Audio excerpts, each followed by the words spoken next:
You are standing on a narrow, cobbled street in the ancient Roman city of Pompeii.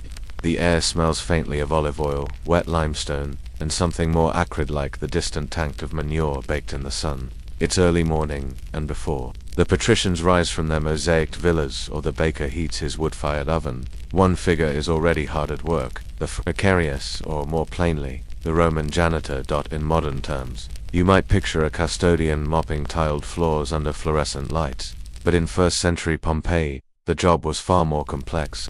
The janitor, or rather, janitors played an overlooked but essential role in daily life. They were the invisible machinery that kept this bustling Roman colony from collapsing under its own weight of grime, refuse, and sewage. Their day started before the sun. By torchlight or oil lamp, a foricarius would grab his tools, a broom made of dried reeds, a small hand shovel, and a coarse wool cloth used not for cleaning but for covering his face from the choking dust. In the quiet hours before commerce and politics began to stir, he made his way through the back streets, sweeping animal dung, washing away traces of urine with buckets of water, and collecting discarded bits of food and pottery. Pompeii, like many Roman towns, had its fair share of sanitation systems, but these were far from foolproof. Most homes and shops had latrone, primitive indoor toilets that emptied into underground cesspits or sometimes straight onto the streets. The janitor's job wasn't just to keep these areas clean, but also to occasionally stir and redistribute the waste so it didn't overflow, especially during the dry months when rainwater no longer flushed the streets naturally. This role was sometimes held by slaves, but not always.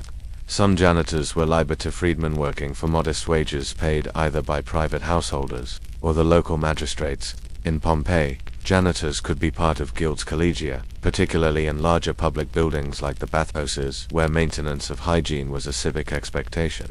Public bathhouses, the thermi presented another challenge. Here janitors worked around the clock, keeping the changing rooms clean of dust, wiping down benches and collecting the forgotten sandals or used strigils, scrapers used to clean the body. They carried long-handled scoops to dredge hair and skin debris from the communal pools, a job so loath that it often fell to the lowest-ranked slaves. To many, these duties seemed thankless. The janitors toiled in silence while senators debated in marble-clad forums and orators filled the basilica with impassioned speeches. But without the janitors, none of it would have functioned. The bustling city depended on these human filters to prevent literal stagnation. There were also janitors stationed at insulae apartment buildings, sometimes 5 or 6 stories high. These buildings housed the working and middle classes, and their waste disposal systems were more primitive than the villas. Tenants often dumped garbage out of windows into courtyards, and human waste was sometimes collected in chamber pots and poured into the streets below. The janitor's job was to collect, move, and often dispose of it. These janitors had to be both resourceful and resilient. They developed their own methods for breaking down waste, sometimes using ash or lime to cover smells. The smell still clung, though. It was the scent of survival. But their work extended beyond cleaning. Janitors in Roman towns were also part watchmen, part fixers. They oiled hinges, repaired broken thresholds, cleaned cisterns, and occasionally reported crimes or suspicious behavior. Some were assigned to temples, responsible for clearing incense residue, scrubbing sacrificial blood from altars, and ensuring order in the long queues of supplicants and pilgrims. Curiously, janitors were also collectors of lost history. In their cleaning, they might retrieve dropped wax tablets, letters, or charms. Some even sold what they found: glass beads, iron nails, scraps of parchment to merchants or blacksmiths. It was a humble form of archaeology performed by necessity. Centuries before the term existed, the city of Pompeii in AD 79 was alive with activity. The economy was brisk. Vineyards and wool merchants did steady business. Tourists arrived to bathe in the nearby hot springs. The volcano Vesuvius loomed in the distance but had been quiet for generations, and the janitors kept sweeping. In some parts of the city, particularly in the wealthy districts, janitors had more specialized roles. In the Domos wealthy households, a janitor might serve as ostiarius, a doorkeeper often stationed near the entrance, controlling access and cleaning the vestibulum entrance hall. These janitors dressed more respectably, sometimes even wore a single shoulder cloth to distinguish themselves. They were trusted with minor errands and were the first to greet guests, merchants, or officials.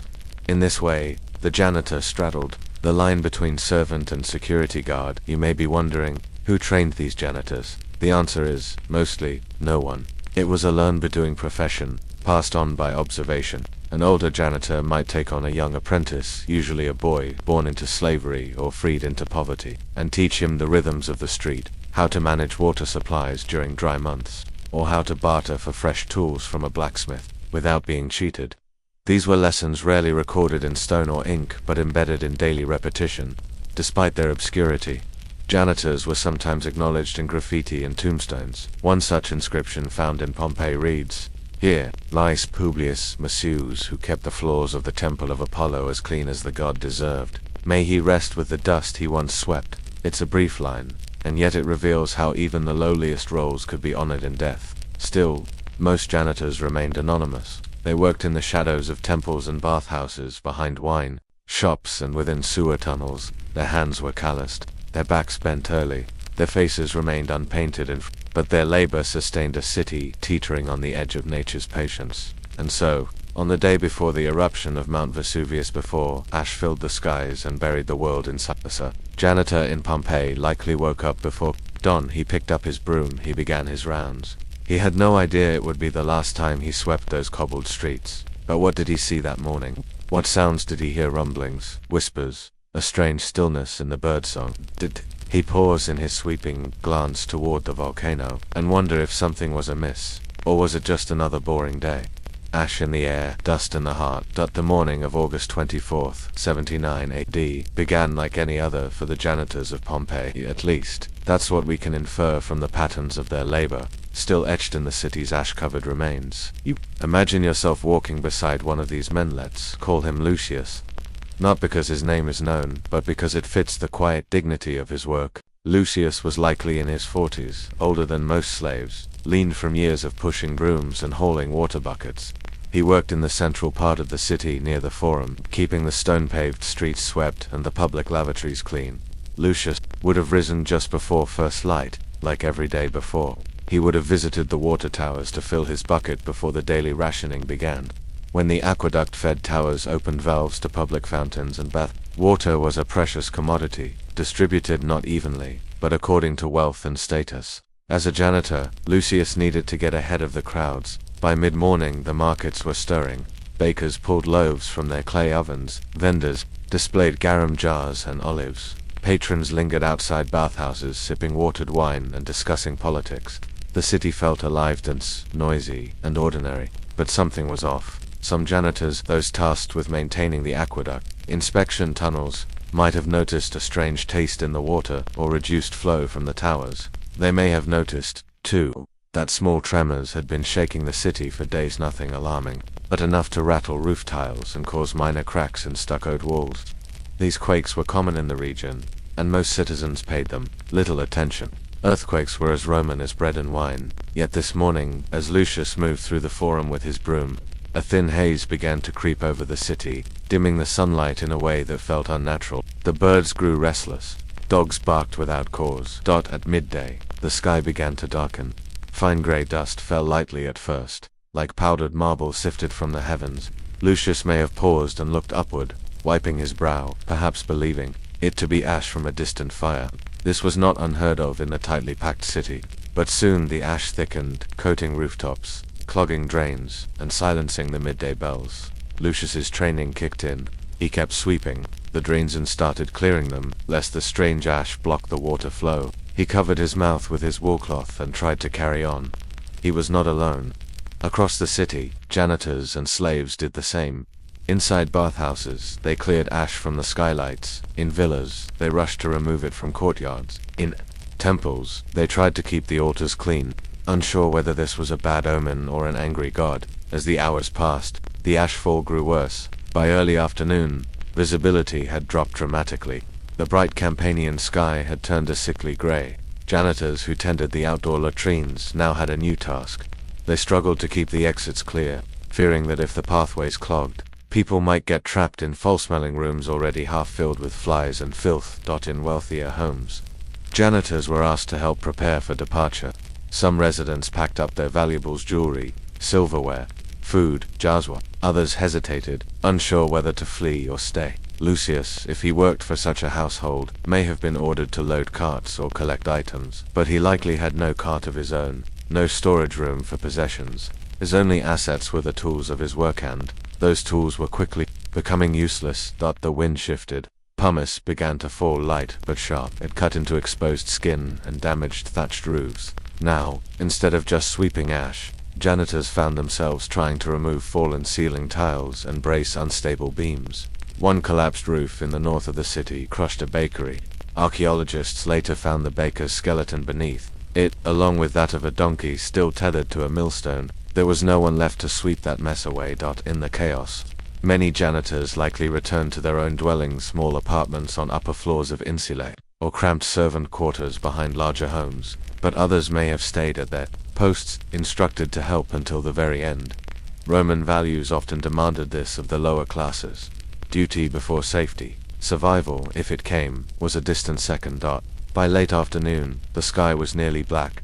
Torches did little to cut the gloom. You could hardly see a hand in front of your face. The ash was now knee-deep in some streets. Some janitors tried to dig paths or clear doorways, but every swept area was covered again within minutes. It was as though the sky itself was bleeding dirt. The wealthier citizens began to flee en masse. Some walked, others were carried. Their slaves, including janitors, followed if permitted. Many were not. Slaves could not simply leave. Their presence was property, and their absence betrayal. For those janitors without patrons, the streets were the only option.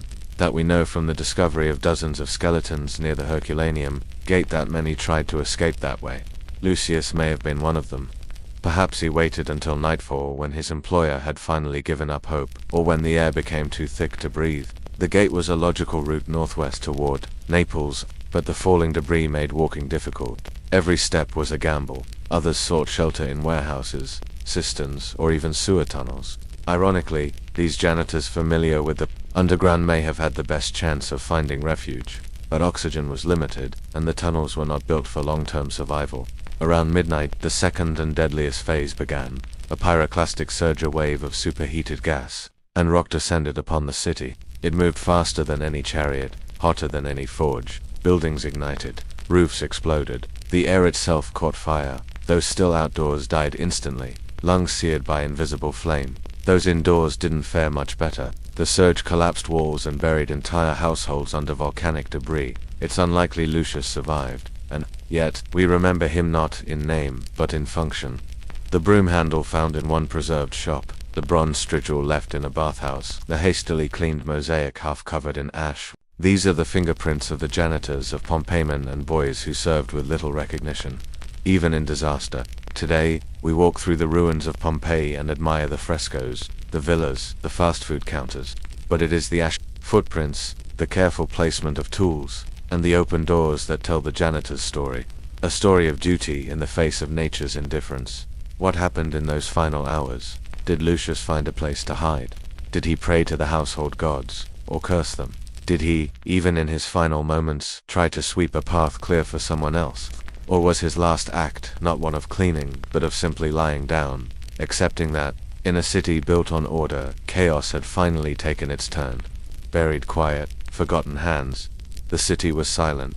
When the ash stopped falling, and the pyroclastic flows ceased their fury, Pompeii lay still, buried under nearly 20 feet of volcanic debris.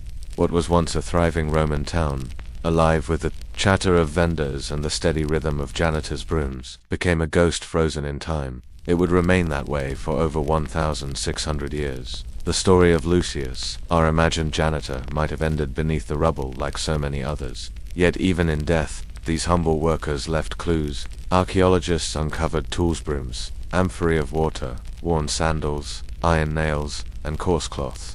In one storeroom near the Macellum, Pompeii's central market, a broom lay beside a broken ladder. In a bathhouse, the remains of a bucket were found near a collapsed ceiling beam. These were not relics placed for ceremony or show. They were abandoned in haystals, dropped mid-tasks, stories cut short.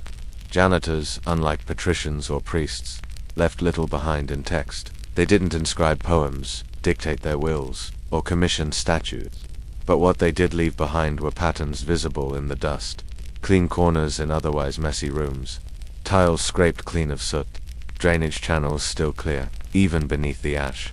These quiet details suggest that some janitors continued working until the very end, clinging to routine in the face of annihilation. For centuries, Pompeii was a whisper in Roman literature. Pliny the Younger famously recorded the eruption in his letters to Tacitus, describing how his uncle, Pliny the Elder, died trying to rescue people from Stabia. But few others wrote about the janitors. No poems mourned the cleaners of the forum or the temple dusters who likely died kneeling at their posts. Yet, when excavation began in the 18th century, it wasn't the treasures or mosaics that told the richest stories. It was the ordinary, the everyday.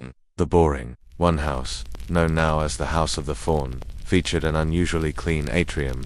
In this house, archaeologists found the remains of a man crouched near a water basin, possibly trying to fetch a final bucket. His clothing was plain, his sandals thin. He may have been a janitor caught in duty, still serving until the ash took him. Elsewhere, bones were found in the sewer tunnels, not just human but rats, frogs, and dogs. These tunnels were familiar to janitors who worked below the streets, keeping Pompeii's hidden infrastructure flowing. One theory suggests that some tried to survive by retreating into the depths, using their knowledge of the underground to escape the heat above.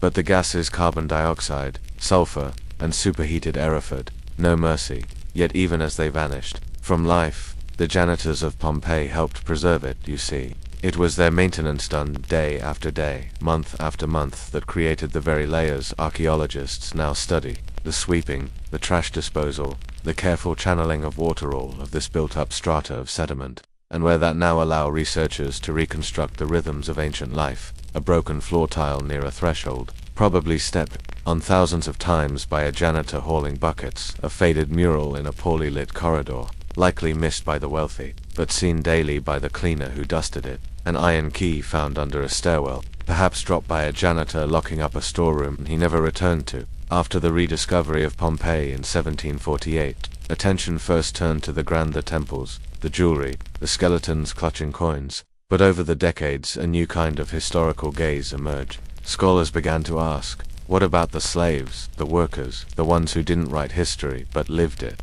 It was in this slower, more careful study that the janitor reappeared not as a name, but as a presence. In one preserved graffiti scribbled inside a stairwell, a nearly invisible line reads, "Marcus, cleaner of this place, is tired." It's written in crude Latin, and possibly by Marcus himself. Perhaps it was just a joke, a fleeting moment of humor by a man with dust on his hands and sweat on his brow. But perhaps it was more a quiet admission, not of rebellion, but of weariness. A human voice echoing across millennia. Today, when tourists visit Pompeii, they marvel at the mosaics and the plaster casts of the dead figures frozen mid-fall. Yet few stop to consider the invisible labor that once kept a city breathing.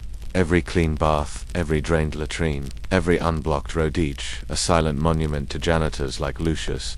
The story of the Roman janitor didn't end in Pompeii. Across the empire from Gaul to Syria there were janitors in temples, brothels, villas, and marketplaces. Their tools may have varied, but their function did not. They were the custodians of civilization's illusion of order. In Rome itself, some janitors gained modest status. The curators, cloakroom supervisors of sewers were mid-level officials responsible for Rome's vast underground sanitation network. They coordinated teams of cleaners who descended into the Cloaca Maxima, one of the world's earliest known sewage systems. Their records survive in fragments, often administrative or tax-related, but they show the empire's reliance on cleaning labor. In Alexandria, janitors helped manage the great library's rooms, cleaning not only dust but insects that threatened precious scrolls. In Antioch, bathhouse janitors had a complex hierarchy, with senior workers overseeing rotas and tool storage. Yet these roles remained, fundamentally, labor without glory. No statues, no public celebrations, just the rhythmic work of cloth and broom, over and over again. So why does it matter? Why spend time on such a boring thread of history? Because history is not made only by generals and emperors. It is sustained by those who sweep the stones beneath their sandals. It is built on daily effort by those who wake before dawn, carry water, scrub floors, and vanish from records. Without janitors, Rome would have choked in its own filth. Without them, Pompeii would not be preserved in such haunting detail. There's something poetic in that. A profession defined by erasure, cleaning away the evidence of daily life, becomes the very reason that daily life still echoes through time. You may never know Lucius's real name, You will never hear his voice, but you can imagine him now, rising early, broom in hand, adjusting the cloth over his mouth as ash begins to fall, not panicking, not complaining, not just sweeping, until the city vanished. What can we learn from the forgotten janitors of Pompeii?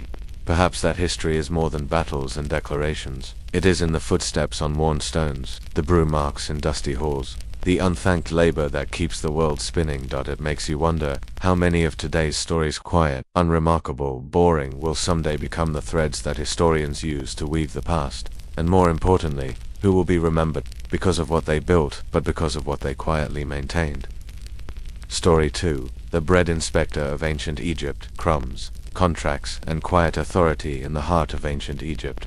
Long before Cleopatra and even before the pyramids of Giza were polished white with limestone, there was a class of occasionally women tasked with one of the most mundane, unsplatted, yet utterly essential jobs in the ancient world: inspecting bread, not baking it, not selling it, inspecting it, for quality, weight, and honest trade. They were government appointed. They worked under the rising and setting sun, often in open-air markets or village ovens. They had to enforce laws most people didn't know existed, and in doing so, they preserved order in a civilization where grain was currency and bread was survival. The bread inspector of ancient Egypt. You are standing on the packed mud of a bustling market in Thebes around 1550 BCE, near the beginning of the New Kingdom period. The sun has just begun to rise, casting golden light across the limestone walls and reed-roofed stalls. The Nile is not far off. You can smell the dampness in the air, the faint scent of fish, and the warm tang of earth. But your task today is not to buy or sell. It is to observe one of the most overlooked roles in the ancient Egyptian bureaucracy, the bread inspector. He arrives early, always early. His name might have been something like Hori or Pinog, both common names of the time. He carries with him a small linen bag containing weights, a portable balance scale made of wood and string, and a rolled-up sheet of papyrus sealed with a thin clay tag. The clay is stamped with the sign of the local governor. In that papyrus lies Hori's authority, a written decree granting him the right to inspect loaves, measure their weight, verify their ingredients, and record any violations in quality. He cannot arrest anyone, but his report can lead to severe consequences for dishonest bakers: fines, seizure of goods, sometimes even lashes. In Egypt, grain was not just food, it was the foundation of the economy. The state collected it as tax, paid wages in it, and stored it in granaries overseen by temple officials. Bread made from this grain was daily sustenance for every class, from farmers to pharaohs. Because of this, the bread inspector's job was not about culinary taste. It was about control, regulation, fairness, and a system where corruption could mean hunger for hundreds. Hori's work begins in the open-air ovens, communal bakeries that served neighborhoods and small towns. He checks each baker's allotted grain rations, recorded by scribes days earlier. He weighs each finished loaf, using a standard weight carved from basalt. He measures not only the final product, but the water and additives used in preparation. Bakers were required to use wheat, a hardy but dense grain. Sometimes, to stretch their dough, they added ground beans or even sand. A skilled inspector could detect this just by touch run his fingers across the crust, snap the loaf in half, and listen for the wrong kind of crackle. Hori walks slowly, methodically. He greets the head baker with a short nod, offers no smile. He does not accuse, he observes. His hands are calloused like a farmer's, but his posture is upright, dignified. He is a civil servant, a cog in the grand machinery of temple, pharaoh, and field. He places a loaf on his scale. To light, he checks another. To soft, possibly underbaked. He scratches a note into a wax tablet and shows it to a nearby scribe, who records it in full-on papyrus. The baker watches nervously.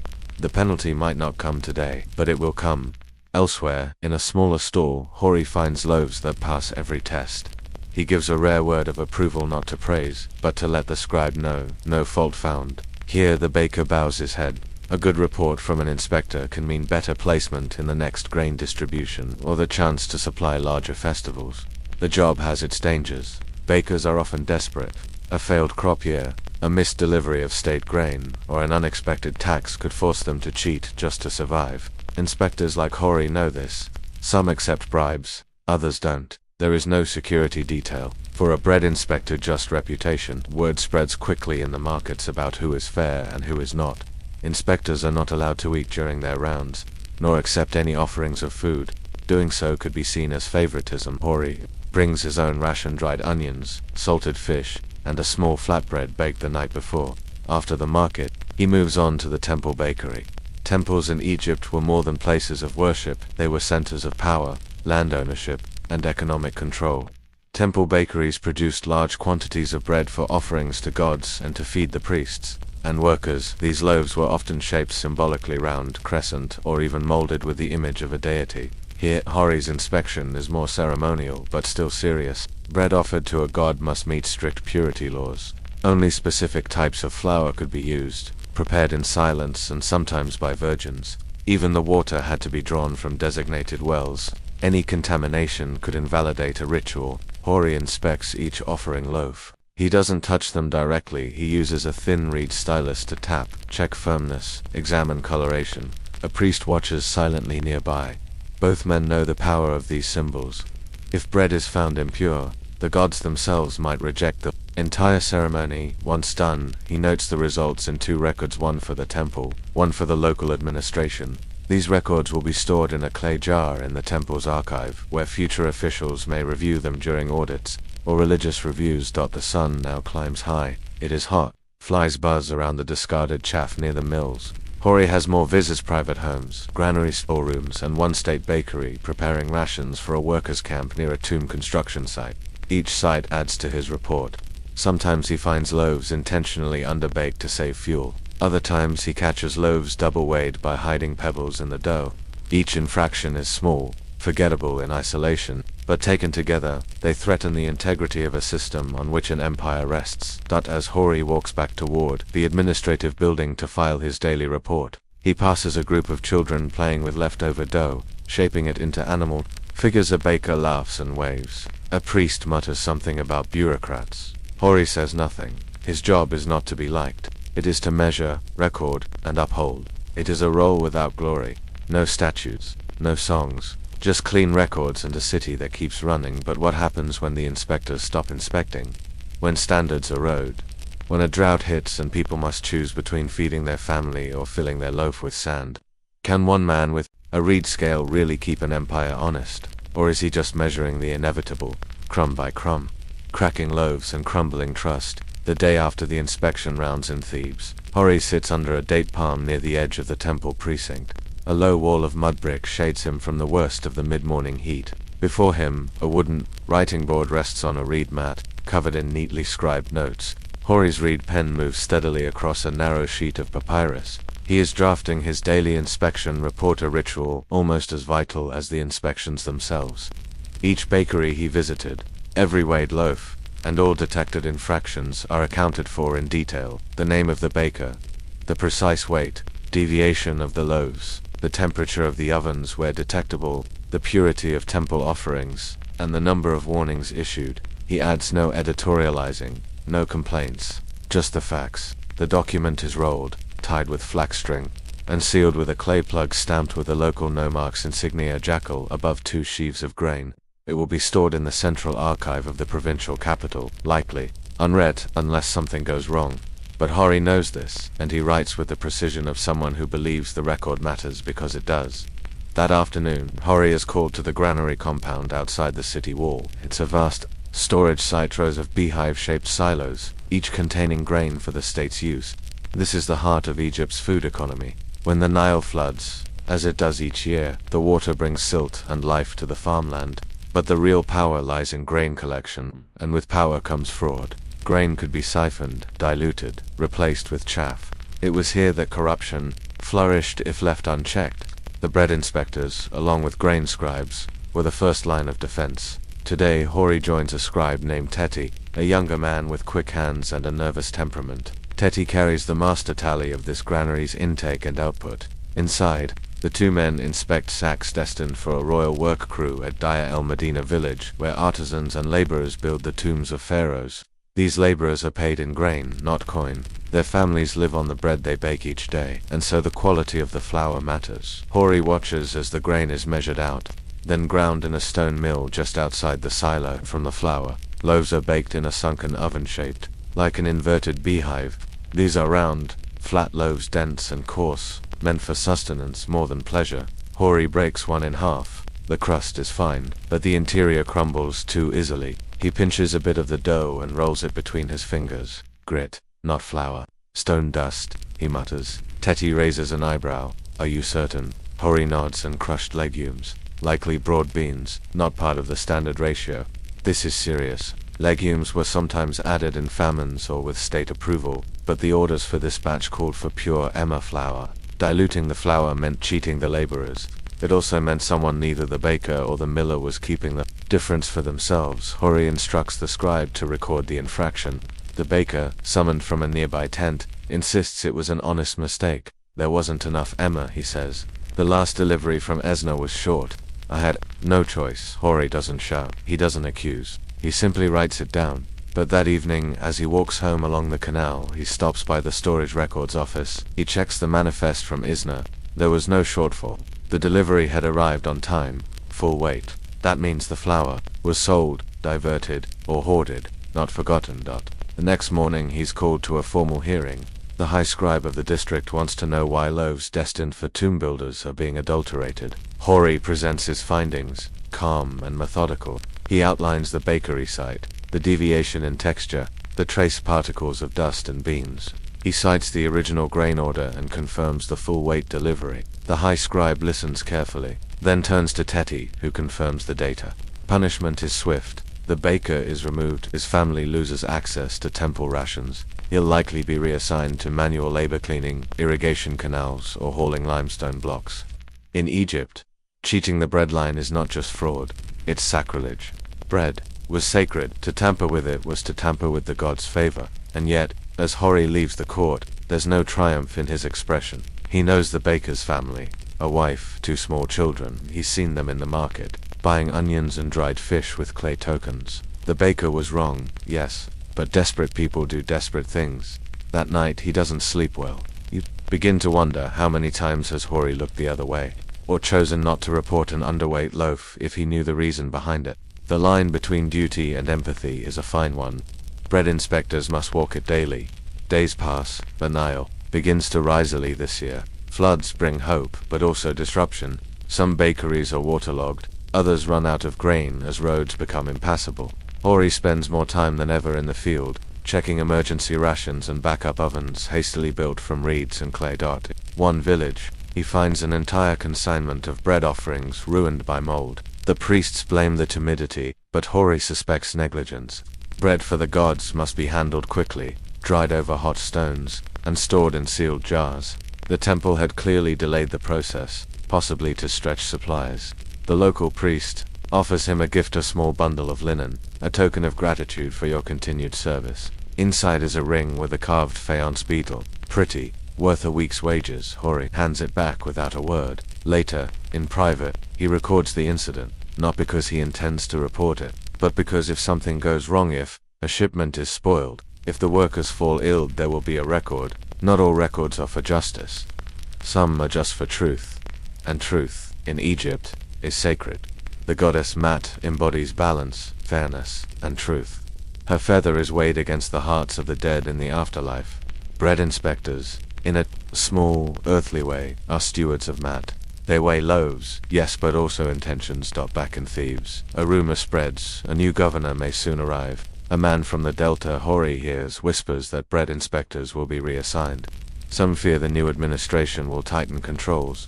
Others worry it will open the door to bribery and favoritism. Change, in any bureaucracy, is unsettling. Hori prepares for it the only way he knows, by writing. He revises his inspection procedures. He makes copies of key records, stores them in wax-sealed clay jars, and delivers them to the temple library. He trains a younger assistant just in case, and each morning he continues his rounds. One bakery, one balance, one loaf at a time. He never rushes, he never guesses, he never forgets that in every cracked crust and mismeasured crumb lies the weight of trust. The ledger of loaves and the memory of stone. The sun creeps over the horizon, bathing the whitewashed walls of Thebes in a honey-colored light. The Nile glimmers beyond the horizon like a thread of silver. Another day begins, and for Hori, another series of inspections await. But today is different. He walks past the market district with his usual slow, measured steps, linen tunic pressed from the night before, his tools slung in a satchel across his shoulder. He has heard word. The governor's men are in the city. They arrive with scrolls and stamps and an air of rearrangement. A new bureaucracy always means new names, new priorities, and sometimes an erasure of old truths. Hori is not afraid, but he is cautious. He begins the day as he always does, at the bakery by the embankment. It's a small operation, run by an aging widow named Hennet and her sons. They produce daily loaves for the fishermen who supply the temple kitchens. Hori has inspected them for years. He knows the rhythm of their work. He knows the slight limp. Hennet hides when she kneads dough for too long. He knows the stain on the wall where smoke always curls up too fast. Today, the loaves are perfect. He weighs them carefully, feeling the balance tip just as expected. He breaks one open clean, dense, aromatic. He nods quietly. Hennet, watching with nervous eyes, exhales a breath of relief. She bows slightly. "Thank you, sir," she says, voice low. But Hori doesn't respond with ceremony. He just writes. Loaves meet standard weight. Consistent baking, no irregularities. His handwriting is careful, each stroke a reflection of discipline. He moves on. By midday, he has inspected 3 more bakeries, all modest, all familiar, no infractions, no delays. But in the back of his mind, he's preparing for his summons. He knows it's coming. When the government changes hands, people like Hori, quiet, methodical, incorruptible, are both assets and problems. He is summoned in the afternoon. The new deputy governor is a man named Jehutamos, young, eager, wearing fresh robes, dyed deeper than a local man could afford. His scrolls are still stiff from recent copying. Behind him stands an aide, a record keeper Hori doesn't recognize. And beside the aide is a second inspector. His name is Padnam Tiaman, known more for his connections than for his diligence. Hori, says Jehutamos, without looking up, "We've been reviewing your reports." Hori stands silently, arms at his side. Impressive detail. The deputy continues. "You've served this district for ...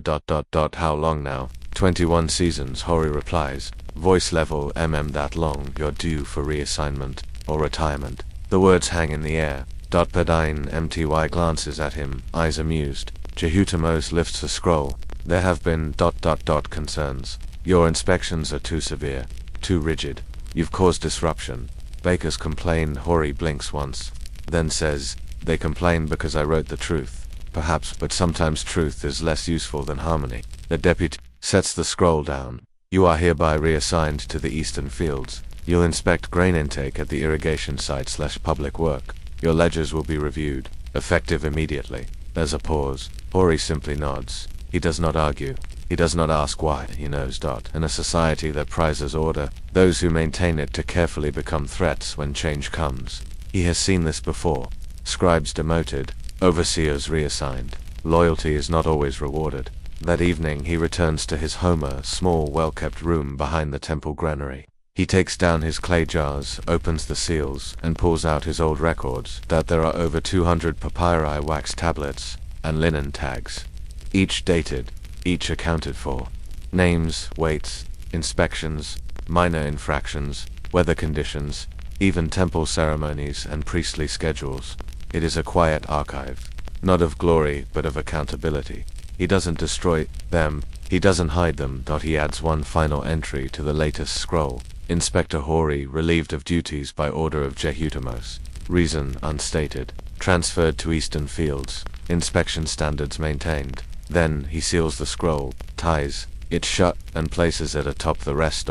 In the following days, Hori walks east. The work is simpler, counting grain loads, noting water levels, inspecting granary walls. There are no bakers to cheat, no loaves to weigh, just numbers, quiet numbers. He is not missed in the market, but in the 3rd week of his reassignment, an incident occurs in a bakery near the temple quarter. A consignment of festival bread as offerings during the Feast of Opites found spoiled. The loaves were underbaked, full of husks and mold. Word spreads that the gods rejected the offering. The priests are furious. The public begins to murmur. Hori receives word by pigeon courier. A request for audit. His records are needed. He returns quietly to Thebes. In his hands, he carries the scrolls carefully wrapped in linen, unaltered, unbroken. He presents them to the temple scribe. They tell the story, patterns of infractions, names of offenders, weight discrepancies, timeline of complaints, and notably loaves from the same bakery had been previously cited under Hori's inspection. Twice. The implication is clear. Had Hori's warnings been heeded, the festival failure might have been avoided. Jehutimos does not apologize, but Padnumti is quietly removed. Hori is not reinstated, but he is invited once to sit in at a temple feast, honored as a guest. A priest raises a cup to him and says, "Balance is restored." Hori simply nods.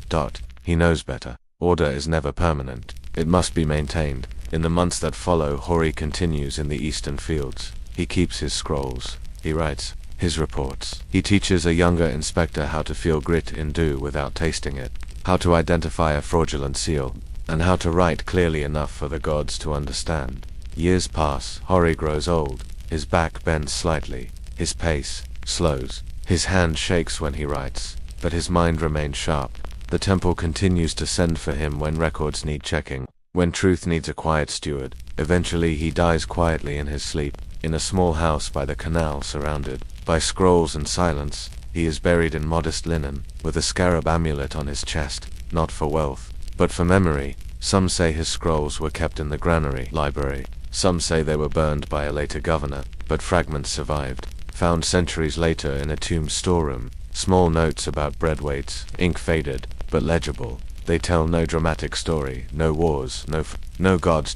Just loaves, weights, names. And one man who measured the truth in the grand narrative of ancient Egypt, with its pyramids, dynasties, and immortal gods. Few people remember the bread inspectors, but maybe they should, because behind every festival, every temple offering, every day a child didn't go hungry, there was someone like Hori watching, weighing, recording. Not for glory, not for praise, but because someone had to. And maybe that's how civilizations endure, not by the force of kings, but by the diligence of the quiet ones who keep the flour pure, the weights honest, and the records clean. Story 3. The sock weavers of medieval Flanders, thread by thread, year by year. In a time before factories, before fast fashion, before even buttons were common, there were socks handmade, woolen, and stitched slowly by men, women, and children in the cloth halls of Flanders. While history praises knights, kings, and cathedrals, it is the sock weavers who made the cold bearable, one stitch at a time. The sock weavers of medieval Flanders. The year is 1322. You are standing at the edge of the town square in Bruges, a city in the Low Countries of Northern Europe, not yet a part of Belgium, but already a bustling hub of wool trade. The air smells of damp cobblestones and sheep's lanolin. Mist rolls in from the canals. Behind you, church bells ring out from the belfry tower, but they toll not for prayer. They mark the beginning of another workday for the weavers. Inside, the Laken Hall or Cloth Hall, a long, narrow building with vaulted ceilings and narrow stained glass windows. Dozens of weavers are already seated on low stools. The floors are stone. Cold in the morning, even in spring. There is little talking, just the gentle snick-snack of wooden needles, the occasional groan of a loom, and the soft rhythm of wool being pulled from skeins. These are not tailors of royal robes. They are Kousen makers, sock makers. Their task, to knit woolen stockings, for everyone from dockworkers to minor nobility. They are paid by the piece, not by the hour. One pair of socks might take 3 to 4 days of steady labor. Each stitch must be uniform, each thread dyed evenly with plant-based pigments, woad for blue, madder root for red, walnut husk for brown. And before the first stitch is ever cast, the wool must be spun. The spinning is done mostly by women, many of them widows or daughters of farmers. They sit in the attached courtyard, hunched over drop spindles, twisting fibers into thread. Their hands move constantly, often while watching children, tending fires, or mending clothes. Wool is carded with wooden combs to align the fibers, then spun into rough yarn, which is sorted by fineness and length. The coarser thread is set aside for socks used by dockworkers and soldiers. The finer wool, reserved for the merchant class, or exported to England and France. Each skein is weighed by the town's appointed Warwiger woolware, whose scales are inspected monthly by guild officials. Fraud, intentional wetting of wool to increase weight, or mixing in goat hair is punishable by fine, or in some towns, by public shaming. Only then can the sockmaker begin their work. A typical medieval sock is not like the ones you know today. These are long, narrow tubes, often footless, meant to be worn inside leather shoes or boots. Some are sewn closed at the end with a pointed toe. Others are tied to belts or garters to prevent slippage. There is no elastic. The strength comes from the skill of the weave, tight but breathable, soft but durable. Among the weavers is a man, named Joris, nearing 50, whose fingers are crooked from arthritis but still steady enough to stitch. He has been weaving socks since he was a boy. His father before him was a blanket finisher, his mother a dyer who worked with indigo. Joris owns no land. His house is leased from the guild. He survives by the rhythm of the market hand, the will of the wool. Every morning Joris checks his queue of orders, recorded on a wax tablet hanging by the guild entrance. A pair of socks for a knight's squire, 2 sets for a fishmonger's apprentices, a dozen coarse ones for a traveling friar who has no home but walks constantly. Joris is known for his heel shaping, one of the hardest parts of the sock to master.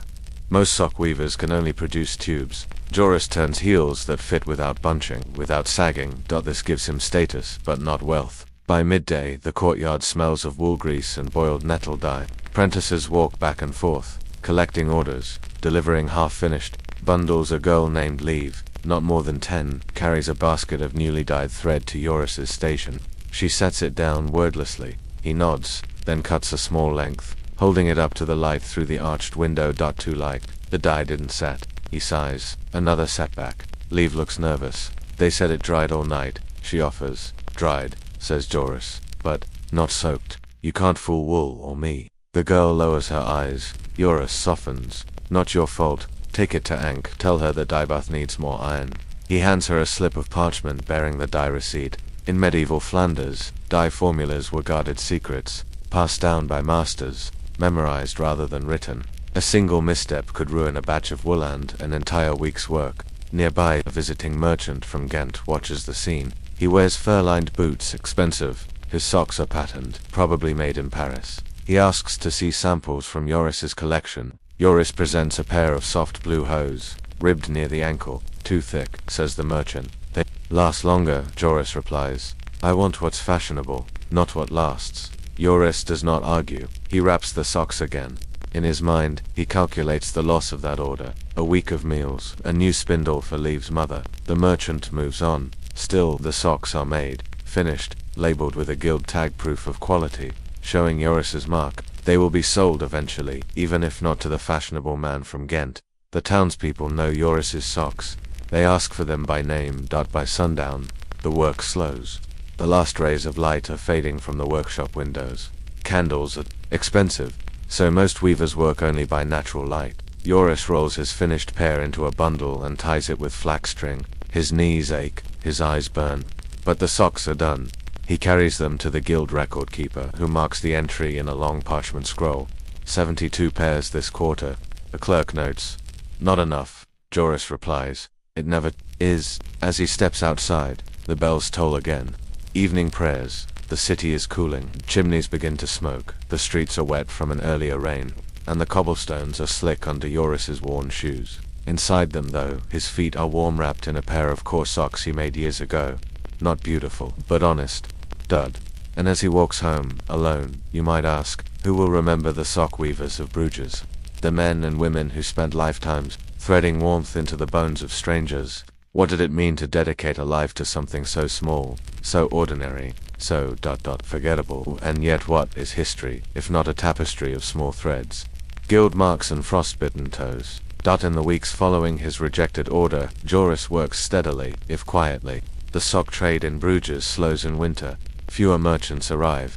The riverways grow sluggish with ice, and snow clings to the tile, roofs of the cloth hall. But socks are still needed, perhaps now more than ever. The cold has grown harsher this year. The poorest citizens wrap their feet in rags or old scraps of wool. The friars hand out whatever donations they can muster. Hose, mostly, patched and fraying. Children are seen hopping through the market with bare ankles, toes red and stiff from frost. In the weaver's courtyard, talk begins to stir. Should the guild organize a winter relief? Could they set aside part of their stock, just a few bundles for those with nothing? Some say yes, others scoff. It's not our place. One weaver mutters, they'll expect it every year. Another says, but Joris listens quietly, then walks over to the weighing post. Without a word, he unties a bundle. From his basket 3 pairs, all wool. Thick-stitched hand hangs them on the peg meant for finished orders. He pins a note to the thread. For the poor. Anonymous. By evening, others have followed. A dozen pairs appear on the peg over the next 2 days. No one speaks of it openly, but it becomes a pattern. Still, guild rules remain strict. The Weavers' Guild of Bruges controls production and pricing. Each piece of cloth must bear a Kamerka small stitched emblem, certifying that the item was approved by a guild master. These marks aren't just symbols of pride. They are licenses of legitimacy. Anything sold without a mark is work, punishable by fines or confiscation. This creates attention. Donated socks cannot carry the to give them away as charity is one thing, but to produce them outside of orders and licensed, untracked edges dangerously close to moonlighting. Joris knows this. He's been careful. He gives only what he can spare from already approved orders pairs that are slightly uneven, dyed imperfectly, or finished a day late. These don't meet merchant expectations, but are more than enough for warmth. Then, in late December, the guild clerk comes knocking. He arrives with a torch and a parchment scroll, flanked by 2 assistants. "You've been overproducing," he says. Joris, seated by the hearth, looks up from his wool. "I've met every quota." "Yes, and added 3 pairs to the guild rack. Not counted, not commissioned, unstamped." Joris nods. "They weren't sold. They weren't inspected either. That's outside guild law." The clerk unrolls the parchment. It's a citation formal notice of unauthorized work. Joris sets down his knitting. "It was a cold week. Rules are rules," the clerk says flatly. "There will be a hearing. In the weeks that follow." Word spreads. Some weavers quietly support Joris, others distance themselves, not out of malice, but fear. Guilds hold power.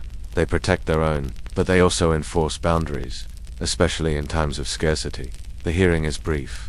Held in the upper room of the Laken Hall, Joris stands before the master's board. 5 men, in long woolen robes, each bearing the guild seal around their neck. They do not question his motives, only his method. "You gave away unstamped product," one says. "2 people who would have frozen," Joris replies. "That is not the point." Another speaks. "Do you believe the guild has no right to regulate your work?" "I believe in wool, in thread, in the use of both." Silence. Eventually, the decision comes. "You will be fined 1 week's wages. No formal expulsion." Joris bows. He says nothing more. The next morning he returns to work, but something has shifted. He is still allowed to take orders, still permitted to submit socks for approval, but fewer commissions come. The merchants, ever wary of local politics, prefer other names now, safer ones. Joris's apprentices dwindle. Fewer girls bring him dyed skeins. Fewer journeymen ask for his heel pattern. He becomes a quiet figure, respected but distant. He sits further back in the courtyard now, away from the larger hearth, where the younger weavers gather, and yet he does not stop. Each day, he picks up his needles. He counts his rows. He measures his thread.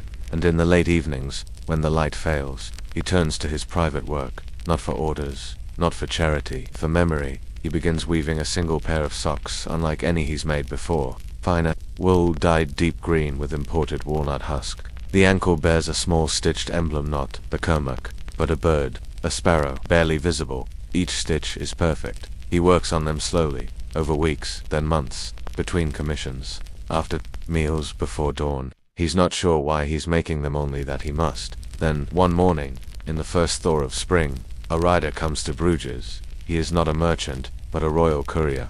He carries with him a leather satchel filled with orders, tax adjustments, a call for supplies for the border garrisons. Among the requests, 500 pairs of woolen socks. 4 soldiers stationed at Namur. The guild board posts the notice in the cloth hall. Applications are opened to all certified weavers. Most dismiss it. The order is urgent for weeks' delivery. The pay is poor. The wool required is coarse. The weather is warming, but Joris sees the notice and walks to the clerk. "I'll take 50, he says. The clerk raises an eyebrow. 50, I can do it. A pause. Then the clerk writes his name on the ledger. The work is grueling. He must complete almost 2 pairs per day with no help. His fingers ache. His vision blurs. The green socks remain quietly on a shelf, but he delivers all 50 on time. And a week later, something unexpected happens. A letter arrives, stamped with the royal seal, addressed to Master Joris of Bruges. Inside is a note. "Your socks were noted by Captain Arnul of the Namur post. He sends thanks. He reports fewer cases of frostbite than in previous winters. The men ask if more may be sent in the next shipment. With respect, Scribe Tavernier, Quartermaster's office." Joris reads the letter twice, then 3 times. He sets it down, and picks up his needles. The green socks are still waiting. This time, he finishes them, not for sale, not for donation, but for remembrance. He stitches a second sparrow into the cuff. Later that year, the socks are placed along with his needles, wool scraps, and a carved spindle into a small wooden chest. Joris is old now. His work is slower, but the threads he's woven have outlived seasons, rules, and even guild decrees. Years later, long after his death, the green socks are found in a sealed cupboard during the restoration of a guild building. Faded but intact. The sparrows still visible. No one knows who made them. No KEUR merc. No name, but warm, honest, and whole. We remember cathedrals, battles, and kings. But history is made in other ways too. By the socks that kept soldiers from frostbite. By the fingers that stitched through the dark. By the quiet weavers who gave warmth without permission, because sometimes the most powerful threads in the human story are the ones no one meant to notice. Story 4. The lighthouse keepers who slept in shifts, a life measured in oil and silence. Before GPS, before blinking buoys and automatic foghorns, there were lighthouse keepers, men, and occasionally women, who lived at the edge of the world, keeping one small flame burning through fog, storms, and time itself. This is the quiet tale of those who kept the seas safe while no one watched. The lighthouse keepers who slept in shifts. The sea is calm tonight, but the wind still hums around the lantern room. You're standing at the top of a 112-foot tower, somewhere on the craggy coast of Cornwall, England. The year is 1864. The tide has just turned. A fishing vessel passes quietly in the dark, its sails barely visible. But it sees you because the light burns steady. Behind that light, there is a man. His name is Thomas Branwell, 53 years old. He's been keeping this particular lighthouse for 19 years. His hands are calloused, not from rope, but from brass and soot. His eyes are tired but sharp. He speaks slowly, if at all.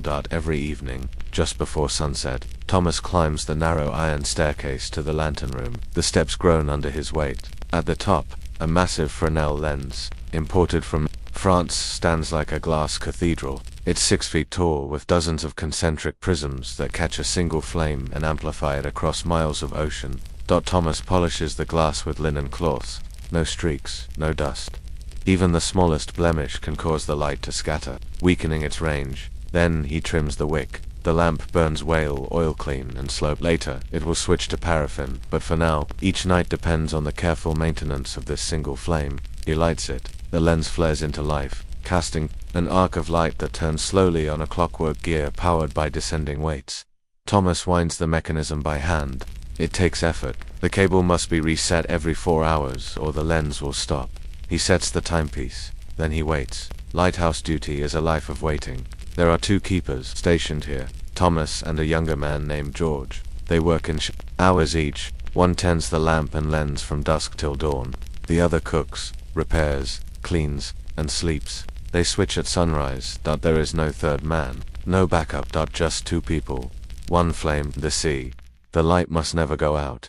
In the keeper's log, Thomas records everything: wind direction, temperature, fuel usage, lamp maintenance, ship sightings. The entries are brief, factual. Wind say, 12 kts. Visibility to miles. Whale oil, 3/4 gal. 1 fishing sloop, past westbound, 3:14. He writes with a dip pen. His ink freezes in winter if left uncapped. On shore, people live by the light. Fishermen steer homeward by it. Trading vessels set their bearing based on its rhythm. Each lighthouse has a unique pattern: 1 flash every 8 seconds, or 3 short flashes every 20. Sailors memorize them like old songs. The sea, however, is not always kind. Last December, a gale struck just before dawn. The mechanism jammed. The lens stopped turning. Thomas was midway through breakfast when he saw the reflection flicker wrong against the stairs. He ran to the top. The chain had snapped. He fixed it with rope, fingers bleeding from the cold. A week later, he received a commendation. It arrived by boat. He never opened it. The job doesn't reward medals, only quiet and reliability. Every 2 weeks, a supply boat comes.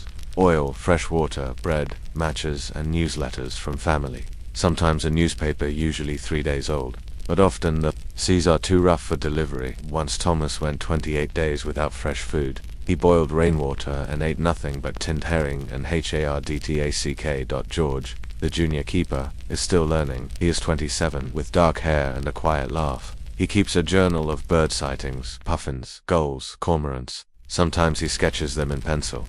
When the fog rolls in, he lights the fog bell manually, striking it every 45 seconds with a large lever.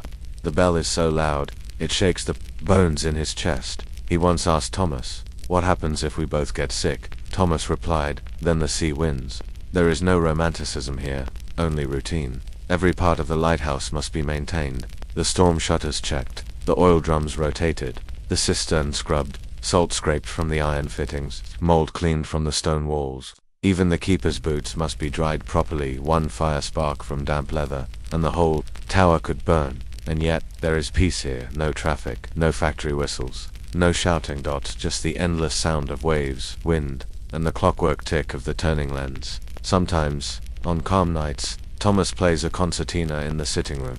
George listens with his eyes closed. The tune echoes up the spiral staircase, gently rattling the lens glass. Other times, they do not speak for days, not out of anger, but because nothing needs to be said. They are men of silence, living among the wind. One day, George finds an old brass plaque behind a storage shelf. It reads, "Installed 1803, let the light not fail." He asks Thomas if he knew it was there. Thomas says, "Yes, I just didn't need reminding." Out at sea, a ship crests the horizon. It's a bark, maybe Portuguese. Its sails are full, the wind is good, and in the tower the light keeps turning, even when no one is watching. Fog signals, canned milk, and the month without a boat. It begins with fog, a thick, soupy grayness that rolls in from the sea like wool soaked in brine.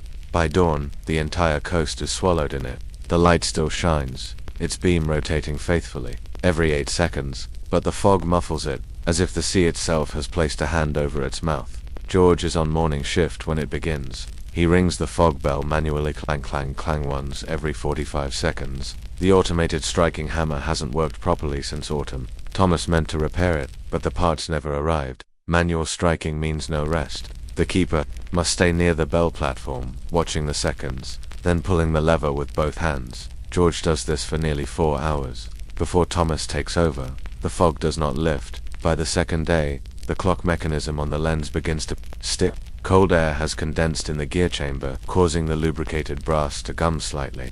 Thomas opens the panel and works the crank by hand while George rings the bell. They do not speak much. Conversation is sparse when tasks are precise. By day 4, food is running low. They have preserved meat, dried peas, tea, and hardtack, but fresh water is becoming a concern. The rain barrel yields only a few pints. Thomas suggests boiling seawater in short cycles to extract usable steam, though it takes hours and yields very little. They've done this before. Once, back in 1858, Thomas went 19 days without supply. He knows the math of rationing. The real worry is the oil. Their stores are still sufficient, but not comfortably so. Each night, the flame consumes about 1.25 pints. The supply room has 4 gallons remaining, enough for just over 2 weeks if conditions remain stable. But fog takes more than oil. It takes energy, it takes movement, and movement makes mistakes. On the morning of day 6, George accidentally spills half a tin of canned milk into the stairwell while climbing. It slips from his hand, splashes down 3 flights, and lands with a dull plop. Thomas doesn't scold him, he just nods and adds a line in the logbook. Loss, condensed milk, 1 tin operator error. At noon, they attempt to signal the mainland using a polished reflector and sunlight, but the fog is still too thick. No reply is seen. The seagulls oddly remain. George, trying to keep morale, says, "Maybe they think we've gone quiet on purpose." Thomas doesn't laugh, but his mouth tightens in something resembling amusement. On day 7, a wind begins. Not strong, but steady from the northwest. The fog curls, stirred by it, but does not lift. Still, it is enough to power the sailboat that appears just before sunset, a single-mast dinghy, low in the water, with 2 men aboard. Local fishermen, familiar faces. They tie off to the dock, deliver a canvas satchel filled with eggs, onions, and letters. No oil, no repair parts. Thomas greets them with a short nod. George offers tea. The fishermen decline. They don't want to be caught offshore after dark. Before they go, they mention something odd. The light's been wobbling. Thomas raises an eyebrow. The timing, the fisherman clarifies. It stutters, like it's slowing. After they leave, Thomas climbs to the lantern room. He watches the rotation. Indeed, it's off, subtle, but real. The gear drum that controls the rotating lens is stalling every 25 seconds or so, as if it catches its breath. Thomas removes the faceplate. Inside, the brass teeth show where nothing unusually is of steady turning will do that, but one of the pivot arms is cracked. Not completely, but enough to risk snapping under pressure. He writes this in the log. then begins repairs with what he has: a sliver of driftwood, a strip of oilcloth, a small clamp. The repair is ugly, but it works. The timing stabilizes. That night, George stays awake longer than usual. He offers to take double shifts for a few days. Thomas says no. You'll lose count, he says, and the bell will go silent. There's a silence after that, the kind that hums with unspoken things. George breaks it. You ever forget? The world exists. Thomas considers this. Only when I remember it doesn't care. They drink tea in the sitting room. A wind shrieks outside. Rain taps the thick windows like fingertips. On day 10, the fog lifts partially, just enough for a supply ship to be spotted near the horizon. It doesn't come ashore, but it signals with a white flag. George records it in the log vessel. Sighted 11:02. Supply ship no dock, possible return tomorrow. They wait. Tomorrow comes. No ship. Day 12. Nothing. Day 14.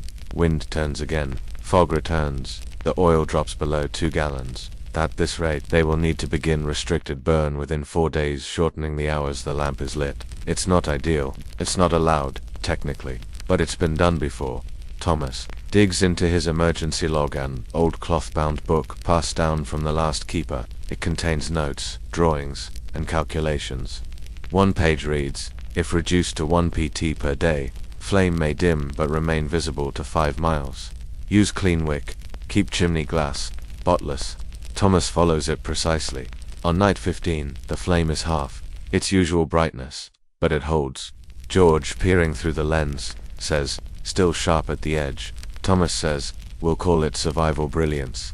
That night, the fog begins to lift. Slowly. By morning, the sea is clear, and so is the horizon. At 10:17 a.m., the supply boat arrives. It is small, overburdened, and wet, but it is a miracle. For drums of oil, bread, salt pork, tea, and newspaper from 6 days ago, and a box of brass repair parts. Thomas opens the box slowly. Everything they needed. George says nothing. Thomas writes in the log, fog cleared, supplies delivered, oil replenished, all systems nominal. We survived. Later that afternoon, as George naps, Thomas climbs to the lantern room, not to work, but just to sit.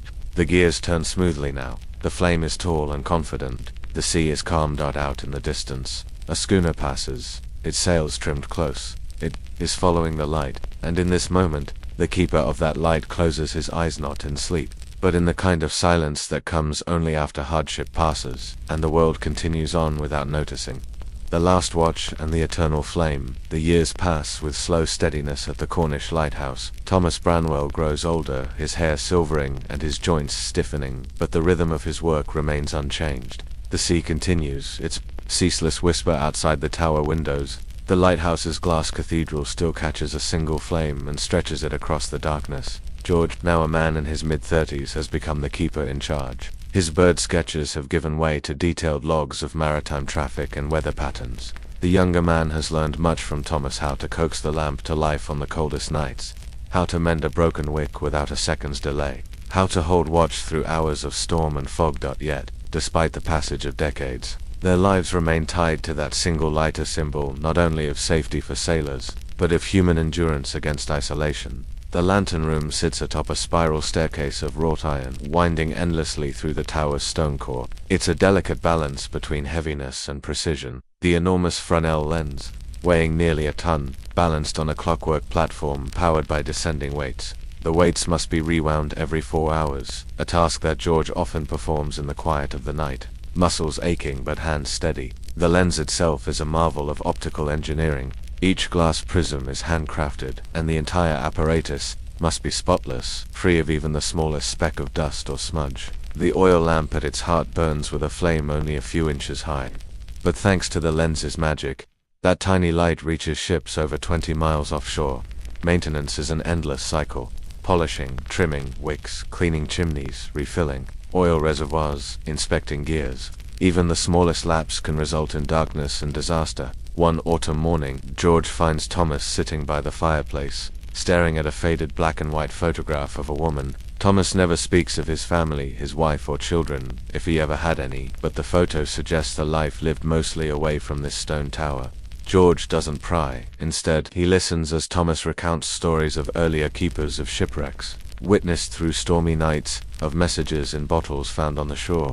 The stories are sparse and unadorned, told with the economy of someone who understands the weight of silence. Once, Thomas says softly, a vessel called the Endeavour was caught in the mist. We could see only her shadow through the fog. The light guided her, but just barely. The captain sent a signal, a series of lantern flashes, asking if it was safe to enter the harbor. We answered with our own light pattern, slow and steady. She docked safely at dawn, George nods. It's easy to forget how much they rely on us. Exactly, Thomas replies. Every blink, every turn of the lens, every strike of the fog bell matters. It's not just a job, it's a trust. In the fall of 1872, news arrives that the lighthouse will be automated within the next 5 years. Steam-powered mechanisms and electric lamps promise to replace the keeper's painstaking labor. The announcement is met with mixed feelings in the coastal communities. Some see progress.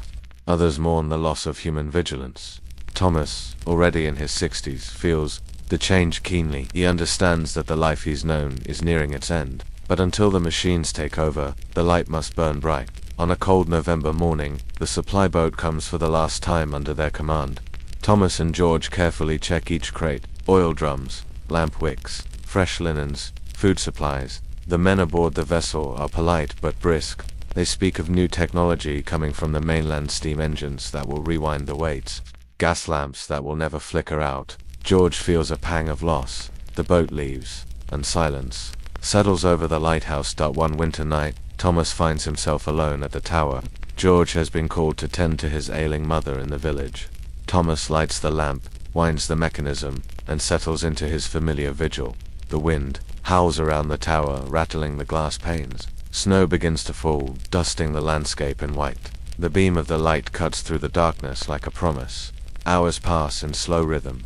Thomas trims the wick, refills the oil, writes brief notes in the log. And then, near midnight, the lamp flickers. His heart tightens. The oil is lower than he expected. The flame threatens to die. With practiced hands, he adjusts the wick, breathes slowly. The flame steadies. He waits, holding his breath. For a moment, everything is still. Then the wind shifts, and the light burns strong once more. Thomas leans back against the stone wall, eyes closing. He thinks of all the sailors who rely on this single flame, of the families waiting for safe returns, of the lives balanced on the thin edge of light and dark.